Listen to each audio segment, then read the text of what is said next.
Hi, thank you for watching this video. My name is Freeman with Wireless Voice and Data. In this video, I'm going to discuss how your radios will be programmed. Right here, I have 3 radios that I picked up from you today. These radios have been reprogrammed for how your radios could work in the future if you like. So, I'm going to quickly go through the channel scheme. This is the channel knob. Channel 1 can be security, engineering for channel 2, 3 for management, 4 for janitorial, 5 for contractor, 6 for valet parking, 7 for all call. All radios can be made the same. Some radios can have certain channels. Some radios may even have features that other radios don't. This all depends on what you want on your radios and how you want it configured for each radio or each department. I'm going to go back to the page here. As I explained the channel scheme, and you saw it on the radio. Now, next to each channel is a unique ID number for each radio within that specific radio for the department. For example, Security 101. If you have 20 security radios, it'll go Security 101, Security 102, Security 103, and so on. That is the radio ID. Think of the radio ID as a cell phone number. You use the cell phone number to contact another cell phone. The radios work the same way. And within the security department for the radios, there can be a supervisor and regular radios. The supervisor will have some features that the regular radios don't have, such as, or if you want private call, D key, and transmit interrupt. So what is a private call, D key, and transmit interrupt? I'm going to go through with that to you soon. So first thing I'm going to go through is the private call. Let's say I'm Security 101. And I need to contact management 301, the specific radio, not the management department, for a more private communications. So I would do that by pressing the P1 button, and dialing the number 301. And then I would call them by pressing this button. This is Security 1. This is a private call. Can you call me on my cell phone?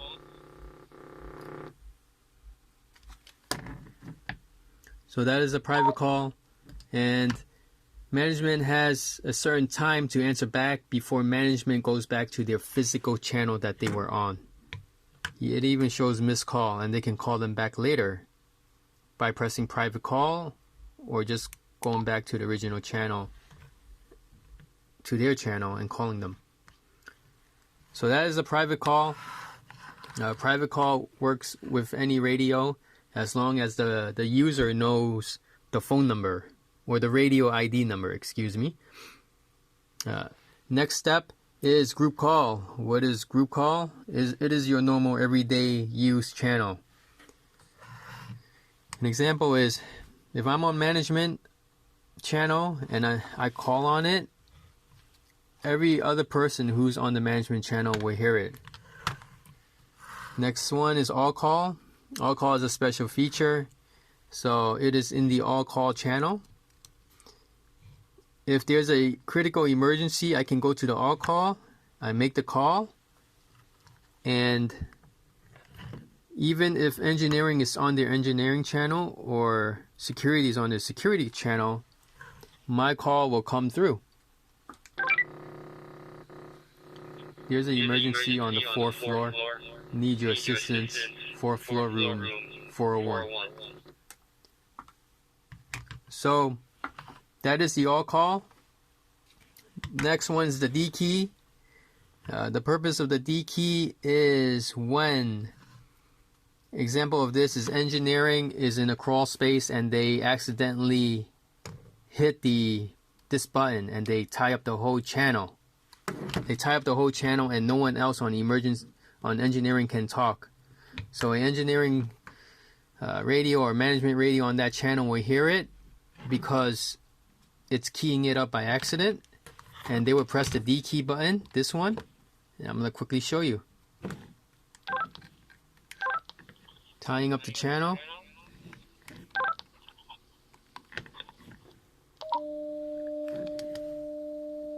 Now I hear a beep on my radio letting me know, hey, my radio has been D-keyed and I should let go of the button by accident that I pressed by accident. So that is the D key. Of course, 91 should have this feature because else they will start D-keying other people's communications. And it doesn't have to be this button. If you don't want it for this button, I can put it for this button or this button. But this is just an example. And it doesn't have to be where just one click will cause a D key. You can press and you can make it where there's a hold timer on the button and you have to press and hold the button a certain amount of seconds to activate that feature. So that is D key. Transmit interrupt. Transmit interrupt is similar to D key. Instead of pressing the D key button, I can press this and the radio communications will not D key, but it will pass my voice communications onto that channel. Use case: engineering is talking. Management noticed there's a leak, a huge leak, and management can't tell engineering because engineering is talking. So a special radio with special powers can be configured for certain channels to interrupt a call. So that is transmit interrupt. So excuse me, I'm holding the camera here and I'm recording, so I'm going to try to show you that.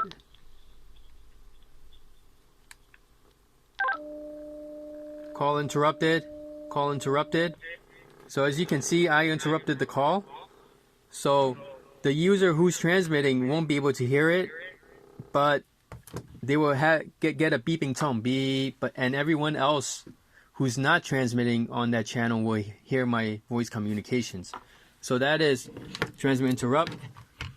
Contact name is the next one. Let's say your radio here has a sticker on it, but someone removes it and you don't know the department it belongs to and the department specific radio ID. How would you find that out? Well, the radio can be configured for the contact name, radio name here, by pressing this button.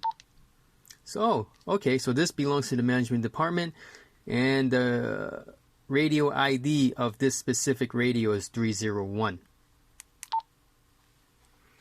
And then some other cool features is the contact. You can go through all your contact list here. Who do you want to call? Who do you want to text a tone to? Let's say Security 101. I press OK. I can do a call alert, send message, view details, radio check. So what is a radio check? A radio check is to see if someone turned on or off their radio. So if I'm trying to contact them and they're not responding back, I can do a radio check to see if the radio is on. It's on. But it doesn't tell you if the volume is up or down. That's all it does. You can send a message alert and all that other stuff. So these are features that's already embedded in the radio. They can be taken off. Leaving it in there, it doesn't hurt the radio. Those are the main features of these radios. We have many clients who use it. Some clients don't want certain features, that's fine. One more thing I'd like to go through is status message. What is a status message? A status message is basically a text message that you can be sent to a group of radios or a specific radio. An example is a pre-canned message where management is having a meeting and engineering has a major emergency where there's a huge leak on the 9th floor and they need to contact management regarding it. So, but management is at a very important meeting, and what the engineering can do is send a pre-canned message such as call me or emergency to a specific radio like management 301. Management 301 radio will receive it and they'll see a text message on the radio with a little with a low tone beep during the meeting, and they will look at it, and then they can decide if they want to call back or not. So these sample radios of yours right now don't have it, weren't programmed for it, but I can quickly show you if you like. No problem with that. Thank you for spending your time on watching this video. If you have any questions, you can email me or Dan. My email is freeman@wvdsf.com. Thank you, and bye-bye.